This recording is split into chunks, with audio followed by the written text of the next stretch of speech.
This video is brought to you by Blinkist. The first 100 people to go to Blinkist.com/megaprojects will get unlimited access for 1 week to try it out. You'll also get 25% off if you want the full membership. So that's a deal. Link below. Let's jump in.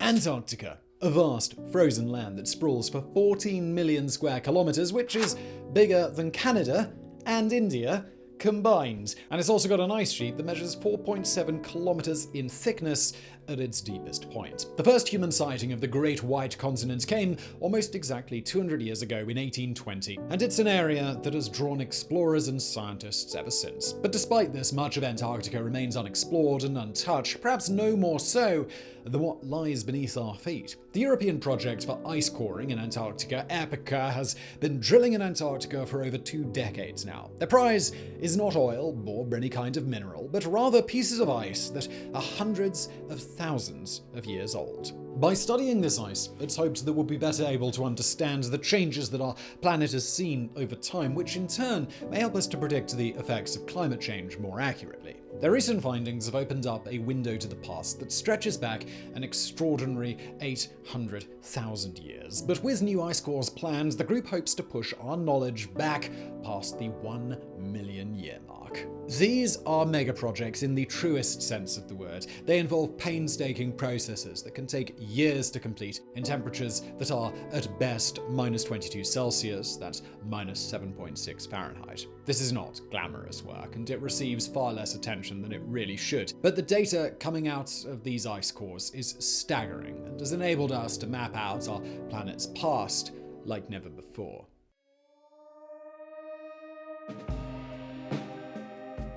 Before we look at the history and build up to the current ice cores, it's probably worth explaining a little bit about the cores themselves. An ice core is essentially just a block of ice, but a piece of ice taken typically from deep down inside a glacier or an ice sheet. The blocks are then to be analyzed to discover a wide variety of things, such as natural climate change across glacial cycles, temperature, precipitation, wind strength, and composition, including different minerals and gases, which can be compiled to give a clear idea of what this part of the world might have looked like hundreds of thousands of years ago. The ice cores are excavated using specially designed ice drills, which work their way down and then cut a cylindrical shape out of the ice that is then brought to the surface. Early ice drills were known as hand augers, a design patented in 1932, which remains remarkably similar to the ones we see today. An auger is a cylinder with helical metal ribs, known as fights to those in the industry, which are located on the sides, and these cut into the ice. Traditional augers were positioned on the ice and then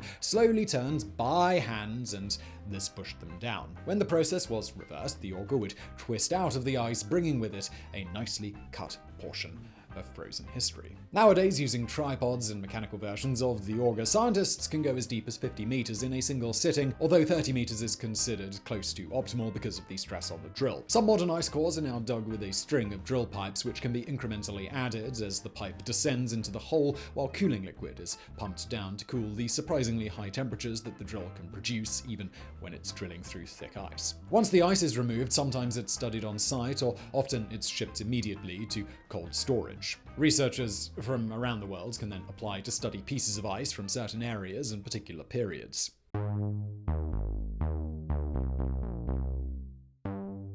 People have been drilling ice cores as far back as the mid-19th century. The Swiss-born American biologist and geologist by the name of Louis Agassiz drilled holes in the Alps in 1841 and 1842, but did not remove any cores. During an Antarctic expedition in 1902 and 1903, a series of 30-meter deep holes were drilled, with scientists taking temperature readings from the bottom of the holes. The process of sampling took a huge step forward with the work of James E. Church and his drill design that was able to retrieve ice cores for the first time. Over the winter of 1908 and 1909, he constructed a steel tube complete with slots and cutting heads that could bring up cores measuring up to 3 meters in length. The first major study of snow and the ice beneath it came in 1930 to 1931 with the Alfred Wegener expedition to central Greenland. The ice cores were the responsibility of Ernst Sorg, who dug a 15-meter deep hole and carefully examined the layers that were brought up. These findings went on to underscore Sorg's law of densification, a series of mathematical equations that are used to measure how quickly snow accumulates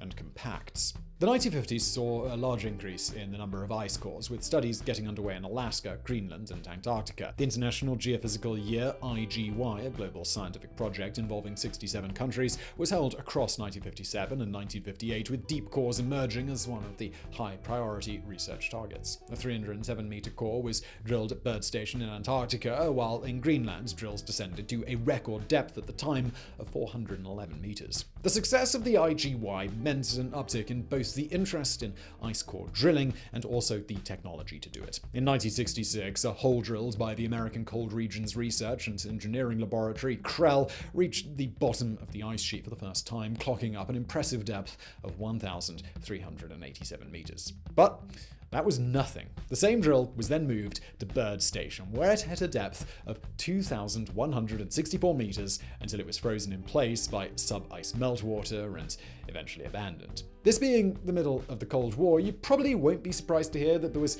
a certain competitive quality to the proceedings. The Soviet Union drilled numerous cores from the 1970s onwards, and the deepest one reached 3,770 meters, which provided data stretching back 420,000 years, covering the 4 previous glacial periods. In 2012, work on another ice core was stopped when it reached the surface of the ancient Lake Vostok, over 3.5 kilometers below the surface. This is the largest of Antarctica's subglacial lakes, covering an area of 12,500 square kilometers. Now, before we move on, a little story about the Russian Vostok station. Apparently, in 1959, 2 men were playing chess when one became incensed after losing. Now, we all know people who can't handle losing, whether it was throwing computer game controllers or taking the football home out of spite, but this was entirely more extreme. The tale goes that the man attacked his opponent with an ice axe, killing him in the process. This is a story that was denied by official Soviet channels, but spread nonetheless. That murderous, evil game that chess is now said to be banned at the Vostok station. Now let's take a quick break from the frozen tundra to share a word from today's sponsor, Blinkist. It might be a new year, but time management is just as hard as it ever was. And if, like me, you've got plans to read lots of new books this year because you want to add all of that sweet knowledge to the bank between your ears, well, unfortunately, reading takes a lot of time, a lot of energy, and certainly a lot of attention. All things that we're all always running low on. Fortunately, I have Blinkist. It's an app that offers easily digestible 15-minute summaries of the best non-fiction books. There's more than 3,000 of them, and you can either read or listen to them. Personally, I listen about 90% of the time, just sort of like a podcast. It's easier to fit into my day that way while doing mindless things like walking to work, cleaning the kitchen, folding the laundry, that sort of everyday stuff. 14 million active users are currently using Blinkist to get the best insights and need-to-know info from thousands of books, from self-help to business to health. Whatever you're into, it is on there. For example, on my Blinkist list for 2021, I have How Luck Happens by Janice Kaplan and Barnaby Marsh. It's a whole book on how to create luck for yourself. And I was like, well, that sounds pretty great. I could use some luck.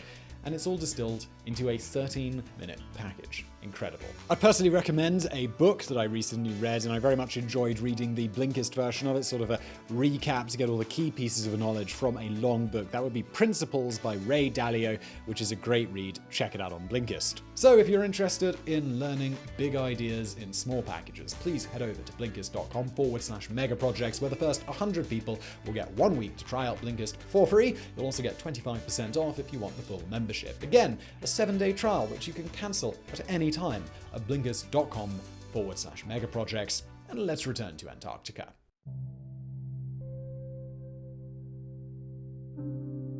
Glaciers are typically formed over thousands of years through water freezing and then slowly building up to form large areas of ice. Within this ice lies plenty of sediment, air, and rock, which slowly compacts together over time into millions of layers. These layers remain in chronological order and act almost as a history book. The lower you go, the further back in time you travel. By analyzing the ice, researchers can determine a huge amount of factors. Tiny water molecules usually have an air imprint, which gives scientists a fairly clear indication of the temperature at the time. The ice also contains millions of particles, and by examining these small aerosols such as dust, ash, pollen, trace elements, and sea salts, it's possible to determine major global events that occurred in the past, such as volcanic activity and rising water levels. And if all of this isn't making you think that science is incredibly cool, I don't know what's wrong with you. The ice also holds plenty of microscopic bubbles, which essentially still hold the atmosphere that was present thousands of years ago. This is wild. We can analyze these bubbles to give a clear idea of the amount of carbon dioxide, methane, and other gases in the atmosphere at the time. By examining large quantities of this ice, scientists can then produce accurate models which depict how climate has changed through several cycles, which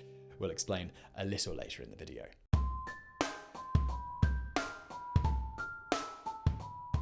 The European Project for Ice Coring in Antarctica, EPICA, is a multinational European project which has, over the last 25 years, retrieved some of the most comprehensive ice cores ever seen. Their work in Antarctica began in the mid-1990s and continues to this day.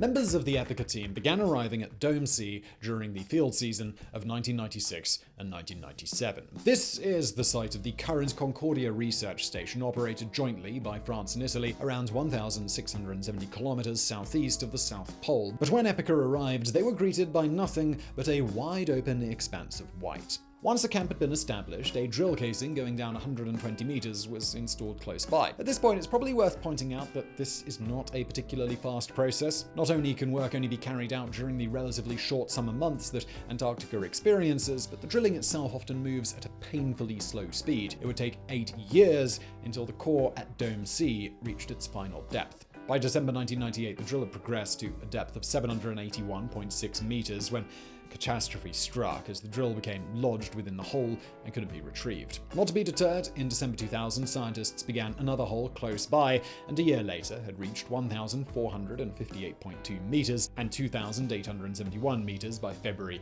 of 2002. At this depth, the heat and effect it had on the machinery was substantial, and the next field season saw only a modest change in depth. As with many things in life, the final stage was going to be the most difficult, by far, as the drill crawled slowly through the final 100 meters. On the 21st of December 2004, the EPICA team at Dome C reached a depth of 3,270 meters, just 5 meters above the bedrock at the bottom. Scientists believed that the ice was melting close to the bedrock, so the decision was made to halt drilling out of fear of contaminating the basal water, the bottom layer of the ice. The ice that was retrieved from this core was the oldest ice ever seen, thought to be in the region of 800,000 years old.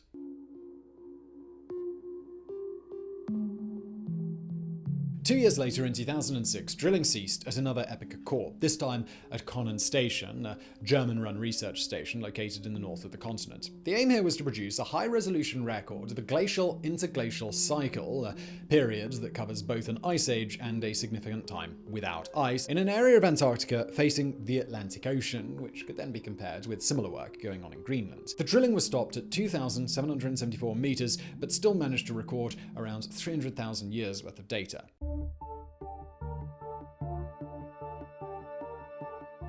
If you look at levels of carbon dioxide, methane, and temperature over thousands of years, you can clearly see that the Earth moves in cycles. The data points sync up so well that it's difficult to argue that they aren't linked or that the Earth's cycles are self-regulating. We have a pretty good idea about the regulation because the upper and lower boundaries of the three variables are closely constrained, meaning that they usually move up and down to the same points. We can see how this looks over 4 to 8 cycles, which takes us back around 800,000 years. When levels of CO2 and methane rise, so does the temperature. When they fall, so does the temperature. Now, if you've long been skeptical about the idea of climate change and you think that these results show that the Earth always heats up and cools down naturally, well, you're completely right. However, and I guess you knew this was coming, when we look at the atmospheric CO2 since 1960, it has increased by 70 parts per million ppm. This is not a small amount, and if you look at it in the context of the 8 cycles, you can clearly see that the CO2 jump is enormous and completely skews the Earth's natural cycle. And can you guess what's happened to the global temperature? Yep, you got it. It too has jumped ship from Earth's self-regulating system and now is barreling upwards. And surprise, surprise, it has now gone well past those normal boundaries that the Earth has seen for hundreds of thousands of years.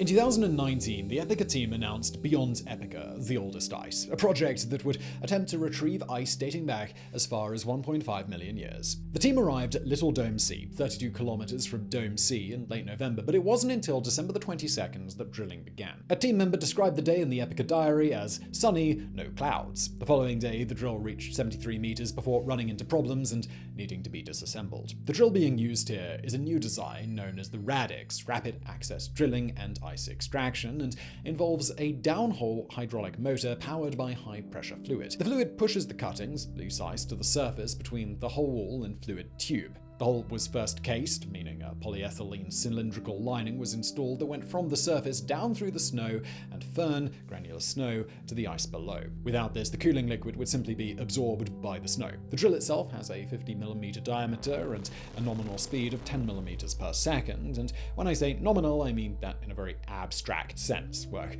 rarely proceeds at that speed for very long. Christmas Day was as busy as any other at the camp, with the drill reaching 98 meters, while the field diary also reported significant work on the drilling tent, which was under construction. Over the next few weeks, drilling progressed at an agonizingly slow pace as a series of blockages and drilling issues hampered progress. The season ended on the 19th of January 2020 with the drill at a depth of 245.7 meters. At 10 a.m., those at Little Dome C boarded a small convoy and pulled away from the now closed mini-station. No doubt, as Little Dome C disappeared behind them, those in the team anticipated the next season getting underway in just over 8 months. But as almost everybody on the planet can attest to, 8 months in 2020 changes everything. The 2020-2021 season has been cancelled as a result of the current situation, but it's hoped that work will get back underway sometime in November or December of 2021. The oldest ice we've ever seen and the clues it may hold will have to wait, for now at least. So I really hope you found that video interesting. If you did, please do hit that thumbs up button below. Don't forget to subscribe for brand new videos 3 times a week. Also, please do check out our fantastic sponsor, Blinkist, who I'm linking to below. And thank you for watching.